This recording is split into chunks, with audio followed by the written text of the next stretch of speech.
Meta kien qed jieħu sehem waqt Breakfast News fuq One l-opinjonista l-avukat Austin Sammut qal li mhux tajjeb li tiċħad xi ħaġa li supposta fil-verità dwarha. Dan b'referenza għal fatt li l-President tal-Partit Nazzjonalista Marta Sportelli l-ewwel ċaħdet iżda ftit ħin biss wara kkonfermat li kien il-Partit Nazzjonalista li bat fuljett anonimu maħsub biss biex ibeżżel il-ħaddiema taċ-ċivili. L-ewwel ħaġa żgur mhix ħaġa tajba. Stax tajt mod ieħor illi inti tiċħad xi ħaġa illi suppost, ħanajt suppost, ħankun fair, tkun taf il-verità dwarha.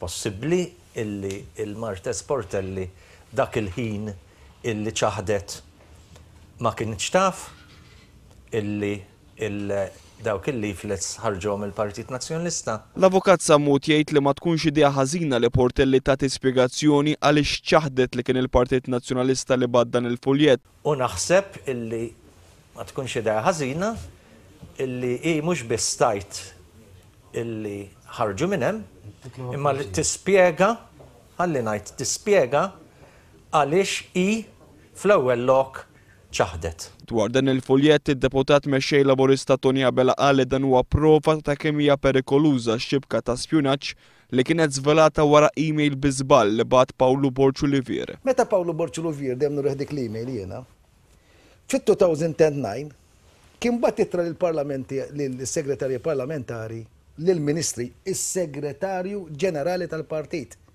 Issa kemm regola hija sagrosantu inti taf min jaf kemm il-darba studnajnija di li partit u gvern huma mifrudin daqs kemm hija l-Knisja mifruda mill-Istat meta tiġi biex tamministra politikament.